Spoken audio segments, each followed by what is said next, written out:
ಕಣ್ಣಿನ ಪೊರೆ ತೆಗೆದಿದ ಮೇಲೆ ಕಣ್ಣು ಒಳಗಡೆ ಯಾಕೆ ಲೆನ್ಸ್ ಹಾಕಬೇಕು? ಈ ತರ ಡೌಟ್ ನಿಮ್ಗೇನು ಇದೆನಾ? ಹಾಗಿದ್ರೆ ಇದು ನೋಡಿ. ಎಲ್ಲರಿಗೂ ನಮಸ್ಕಾರ. ನಾನು ಡಾಕ್ಟರ್ ಸುಷಮಾ ಸುರಂ, ಕನ್ಸಲ್ಟೆಂಟ್ ಆಫ್ಥಲ್ಮಾಲಜಿಸ್ಟ್. ಕಣ್ಣಿನ ಪೊರೆ ಆಪರೇಷನ್ ಮಾಡುವಾಗ ಪೊರೆ ತೆಗೆದಿದ ಮೇಲೆ ಲೆನ್ಸ್ ಯಾಕೆ ಹಾಕಬೇಕು, ಅದಕ್ಕೆ ಏನು ಪ್ರಯೋಜನಗಳಿರ್ತವೆ ಇವಾಗ ನೋಡೋಣ. ಕಿರಣಗಳನ್ನ ರೆಟಿನಾ ಮೇಲೆ ಫೋಕಸ್ ಮಾಡಕ್ಕೆ ಕಣ್ಣು ಒಳಗಡೆ ಒಂದು ವ್ಯವಸ್ಥೆ ಇರುತ್ತೆ.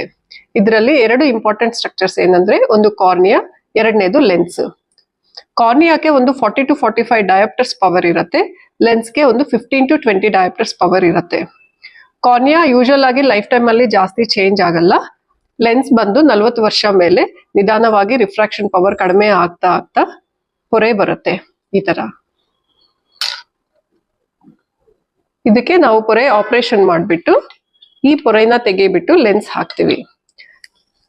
ಪೊರೆ ಆಪರೇಷನ್ ಮಾಡುವಾಗ ಈ ಲೆನ್ಸ್ ನ ಸಂಪೂರ್ಣವಾಗಿ ತೆಗೆಯಲಾಗುತ್ತದೆ. ಇದರಿಂದ ಆದಷ್ಟು ಪವರ್ ಅಂದ್ರೆ 15 to 20 ಡಯಾಪ್ಟರ್ಸ್ ಪವರ್ ನಮಗೆ ಕಡಿಮೆ ಆಗುತ್ತದೆ. ಈ ಪವರ್ ನ ಸರಿಪಡಿಸಲು ನಾವು ಆರ್ಟಿಫಿಷಿಯಲ್ ಲೆನ್ಸ್ ನ ಕಣ್ಣು ಒಳಗಡೆ ಅದೇ ಪ್ಲೇಸ್ ಅಲ್ಲಿ ಹಾಕ್ತಿವಿ. ಇದರಿಂದ ದೃಷ್ಟಿ ಚೆನ್ನಾಗಿ ಕಾಣಿಸುತ್ತೆ, ಕನ್ನಡಕ ಪವರ್ ಕಡಿಮೆ ಇರುತ್ತೆ, ocular internal structures stability maintain ಆಗುತ್ತೆ. ಲೆನ್ಸ್ ಕಣ್ಣು ಒಳಗಡೆ ಹಾಕಿರುವುದರಿಂದ ಫಾರಿನ್ ಬಾಡಿ ಸೆನ್ಸೇಷನ್, ಅದರಿಂದ ಕಣ್ಣು ಒಳಗಡೆ ಏನೋ ಇದೆ, ಕಣ್ಣು ಒಳಗಡೆ ಚುಚ್ಚೋದು ಅಂತದೇನು ಇರಲ್ಲ. ಇದಕ್ಕೆ ಏನು ಮೇಂಟೆನೆನ್ಸ್ ಬೇಕಾಗಿಲ್ಲ. 10 ವರ್ಷ ಮೇಲೆ ಅದು ಪ್ರಾಬ್ಲಮ್ ಬರೋದು, ಆಮೇಲೆ ಲೆನ್ಸ್ ಚೇಂಜ್ ಮಾಡೋದು, ಆ ತರ ಏನು ಇರೋದಿಲ್ಲ. ನಿಮ್ಗೆ ಅಕಸ್ಮಾತ್ ಕೆಮ್ಮು ಅಥವಾ ಸೀನ್ ಬಂದ್ರೆ ಕಣ್ಣು ಒಳಗಡೆ ಇರೋ ಲೆನ್ಸ್ ಮೂವ್ ಆಗತ್ತೆ ಅಂತದೇನು ಭಯನೂ ಬೇಕಾಗಿಲ್ಲ.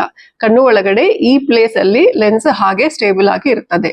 ಇದರಿಂದ ಕಣ್ಣಿನ ಪೊರೆ ಆಪರೇಷನ್ ಆಗಿದ ಮೇಲೆ ಕಣ್ಣು ಒಳಗಡೆ ಲೆನ್ಸ್ ಹಾಕೋದು ಬಹಳ ಇಂಪಾರ್ಟೆಂಟ್.